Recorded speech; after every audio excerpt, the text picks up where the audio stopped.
বঙ্গে ভোটের আবহ। আর এই ভোটের আবহে রাজনৈতিক লড়াই তুঙ্গে। একদিকে যেমন বিভিন্ন নেতা নেত্রীরা একে অপরকে নিশানা করছেন, অন্যদিকে তেমনই উঠছে হুমকির অভিযোগও। ভোটের ময়দানে বিভিন্ন সময়ে বিভিন্ন নেতা নেত্রীদের বিরুদ্ধে হুমকি দেওয়ার অভিযোগ উঠছে। আর সেই সমস্ত ঘটনাকে কেন্দ্র করে রীতিমতো শোরগোল পড়ে যাচ্ছে রাজ্য রাজনীতিতে। যেমন এবার হাওড়ার বালির তৃণমূলের যুব ভাইস প্রেসিডেন্টকে জানিয়ে শেষ করার হুমকির অভিযোগ। জানা গেছে, তৃণমূল যুব ভাইস প্রেসিডেন্ট ভীম পান্ডের ফোনে ফেসবুক মেসেঞ্জার অ্যাপের মাধ্যমে 5টি মিসড কল আসে। আর সেই প্রোফাইলে লেখা বক্সার যোদ্ধা।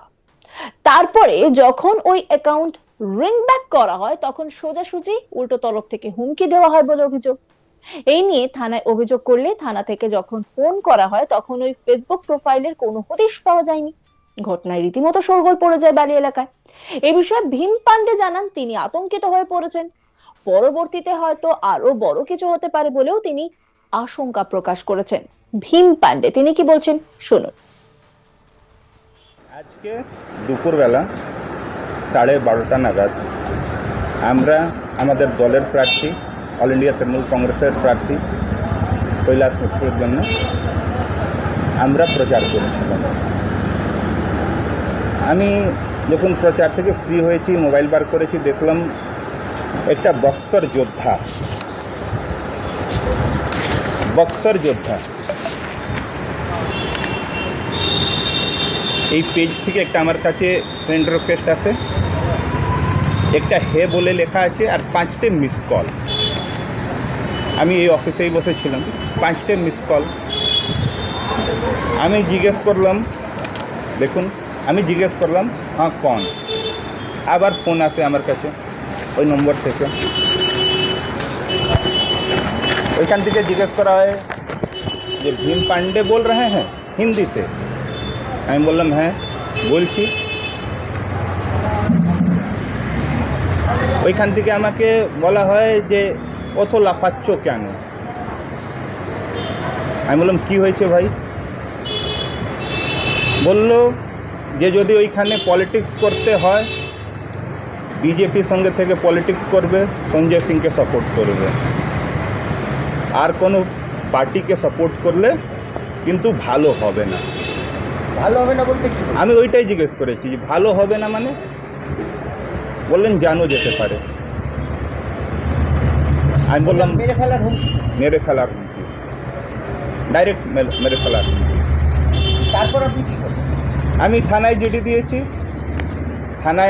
দিয়েছি, আমার লেটার প্যাডে কমপ্লেন করেছি, আর ওই স্ক্রিনশট নিয়ে আমি থানায় দিয়েছি।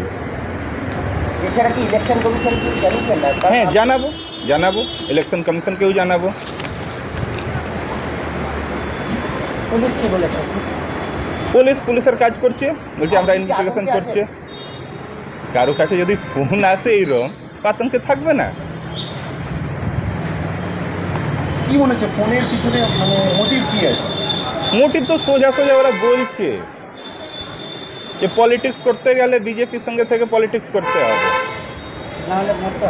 না হলে মরতে হবে। মানে কি চমকিয়ে বিজেপি করার ধমকি এইটা। এক কথা কি বলা যেতে পারে টিএমসি করার জন্যই আপনি এটা হুমকিটা পেয়েছেন? এটাও বলতে পারেন আপনি। কোথাও না কোথাও ক্যান্ডিডেট তো কৈলাস মিশ্রা, আপনার কাছে ফোন এলো, মেইন আপনার সাথে কি সঞ্জয় সিংয়ের কিছু আছে? আমি আমার দলের হয়ে কাজ করছি। আমি হাবড়া জেলা তৃণমূল যুব কংগ্রেসের সহসভাপতি। আমি কৈলাসদার হয়ে প্রচার করছি। সেই আপনার কি বক্তব্য, আপনি কি বলবেন? আমার আইনের উপর বিশ্বাস আছে। আমি পুলিশকে কমপ্লেন করেছি, পুলিশ যেন ওই ব্যবস্থাটা নেয়। ওদেরকে ফোন করেছে, কি করেছে, ইনভেস্টিগেশনটা ভালো করে করে। দাদা আপনি যে হুমকি দিয়েছে, আপনি কি আবার প্রচারের কাজ? হ্যাঁ, এখন এই প্রেস কনফারেন্সের পরেই আমরা যাব প্রচারে। আপনি তো বলেন আতঙ্কে আছেন, কোথায় যাবেন কি করে? আতঙ্কে থাকলে কি আমরা দল ছেড়ে দেব? আতঙ্কে থাকলে কি আমি বাড়িতে বসে যাব? এই নিয়ে একটি রিপোর্ট তুলে ধরেছেন আমার কলিগ হিমাদ্রি ঘোষ, দেখাবো আপনাদের। বালির বুকে রাজনীতি করতে গেলে জীবন নিয়ে খেলা করতে হবে, সেটারই প্রমাণ দিল গতকাল বালির টিএমসি যুবনেতা ভীম পান্ডে হঠাৎ করে একটি ফোন পায়। ফোন ঠিক বলবো না, তার কারণ হচ্ছে এটি একটি ফেসবুক প্রোফাইল ছিল, বক্সার যোদ্ধা। সেই বক্সার যোদ্ধার প্রোফাইল থেকে 5টি মিস কল পায়। যখন সেই মিস কলটা এসেছিল সেই সময় এই ভীম পাণ্ডে, যে কৈলাস মিশ্রের সঙ্গে সারাক্ষণ থাকে এবং বালির যুবর সহসভাপতি, সে তখন কৈলাস মিশ্রর হয়ে প্রচারে বেরিয়েছিল এবং এই প্রচার করার সময় সেই ফোনগুলো ঢোকে, তখন তে ধরতে পারেনি।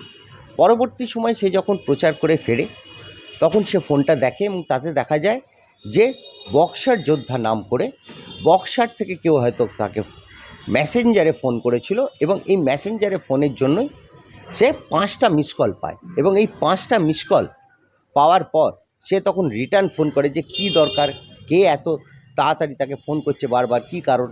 তখন সে তাকে রিটার্ন ফোন করলেও সেই ফোনটা সে ধরে না এবং পরবর্তী সময় আবার রিটার্ন ফোন আসে এবং ফোন আসার পর সরাসরি তাকে জিজ্ঞেস করা হয় তিনি ভীম পাণ্ডে বলছেন তো? তখন তিনি বলে যে হ্যাঁ আমি ভীম পাণ্ডেই বলছি এবং এই ভীম পাণ্ডে যখন তার নাম স্বীকার করে তখন তাকে বলা হয় যে তিনি নাকি একটু বেশি বাড়াবাড়ি করে ফেলছেন। এই বেশি বাড়াবাড়ি করে ফেলছেন শুনে ভীম পাণ্ডে কিন্তু একটু গরম হয়ে যায়। তিনি বলেন আপনি কি বলতে চাইছেন বেশি বাড়াবাড়ি মানে? বলে না, যদি রাজনীতি করতে হয় হাওড়া থেকে তাহলে আপনাকে বিজেপির হয়ে রাজনীতি করতে হবে, আর যদি এই বিজেপির হয়ে রাজনীতি না করেন তাহলে কিন্তু আপনাকে মৃত্যুর মুখ থেকেও ঘুরে আসতে হবে এবং আপনার যে হুমকি, বলছেন আপনি কি হুমকি দিচ্ছেন? বলছে হ্যাঁ, সরাসরি, যে আপনাকে এই কারণে মৃত্যুবরণ করতে হতে পারে। আপনি রাজনীতি করলে খালি বিজেপির হয়ে রাজনীতি করুন, অন্য কোনো পার্টির হয়ে কিন্তু রাজনীতি করা যাবে না, এইভাবে স্পষ্টভাবে তাকে জানানো হয়। এই কথা শোনার পর ভীম পাণ্ডে প্রথমে একটু আতঙ্কিত হয়ে পড়ে এবং এই ভীম পাণ্ডে তখন পুলিশের সহযোগিতার জন্য পুলিশের কাছে যায়, তাকে একটি লিখিত অভিযোগ দায়ের করে এবং সেই লিখিত অভিযোগ কিন্তু অভিযোগ হিসেবে নেওয়া হয় না, পুলিশের তরফ থেকে একটি জিডি হিসেবে এটাকে ট্রিট করা হয় এবং জেনারেল ডায়েরি করার পর তিনি কিন্তু শান্তি পান না। তিনি তখন সাংবাদিকদের কাছে আসেন এবং সাংবাদিকদের তিনি ডাকেন। সাংবাদিকদের তার মনের অবস্থা, তার ভেতরের অবস্থা যে আতঙ্কে রয়েছে সেই জায়গাটা তিনি সাংবাদিকদের সামনে তুলে ধরেন এবং সাংবাদিকরা তার বক্তব্য শুনে, পুরোটাই শুনে, তারা তখন তাদের খবরে এবং তাদের অফিসকে জানানো হয় এবং সেই জায়গায় দাঁড়িয়ে সাংবাদিকদের ওপর ভরসা এবং প্রশাসনের ওপর ভরসা রেখেই কিন্তু ভীম পাণ্ডে আইনত করেন এবং তাকে জিজ্ঞেস করাতে তিনি জানান যে আমার পুরোপুরি আইনের ওপর বিশ্বাস আছে, আইন সঠিক পদক্ষেপ নেবে এবং এই আইন যতক্ষণ না সঠিক পদক্ষেপ নিচ্ছে ততক্ষণ কিন্তু ভীম পাণ্ডে আতঙ্কে রয়েছে এবং এই আতঙ্কে থাকার জন্য তাকে যখন জিজ্ঞেস করে যে আপনি কি আতঙ্কে আছেন, তিনি সরাসরি বলেন যদি কারোর মানে মৃত্যুর হুমকি আসে, প্রাণনাশের হুমকি আসে, সে তো সত্যি আতঙ্কে থাকবেন এবং এই আতঙ্কে থাকার জন্যই সে আগে পুলিশের কাছে যায়, পরবর্তী সময় সে সাংবাদিকদের সঙ্গে দেখা করে এবং সাংবাদিকদের সব খুলে বলেন।